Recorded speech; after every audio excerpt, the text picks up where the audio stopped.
We bought back our grandmother's bottle. We did not buy back the cloth she cleaned it with. And the metal, quietly, has begun to turn. The practice is real. The texts named it Tamra Jal. The chemistry has a name for it too. Oligodynamic. Trace copper ions, silent against bacteria. The grandmothers were not wrong. You have seen it. The green skin growing inside a neglected bottle.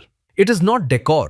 It is verdigris. Copper carbonate hydroxide. Moist air, carbon dioxide, and a copper surface that no one was watching.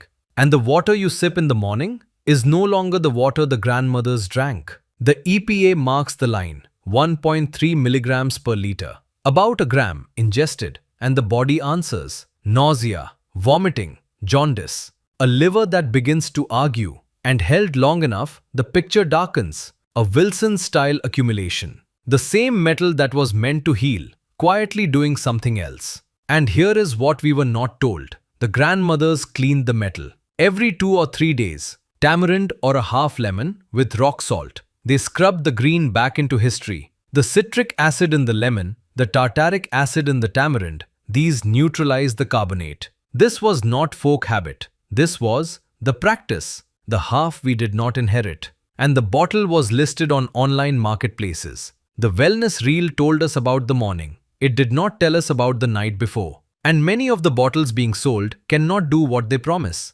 Lacquered, coated, sealed away from the water they hold. The oligodynamic gift needs bare copper touching water. Because real copper must tarnish. A bottle that stays mirror bright after a year of use was never copper to the water. So, the practice can come home, but it must come home whole, bare copper. The overnight stand. A scour every 2 or 3 days, tamarind or lemon with rock salt. The day a bottle stops tarnishing, retire it. The day a bottle never tarnishes, return it.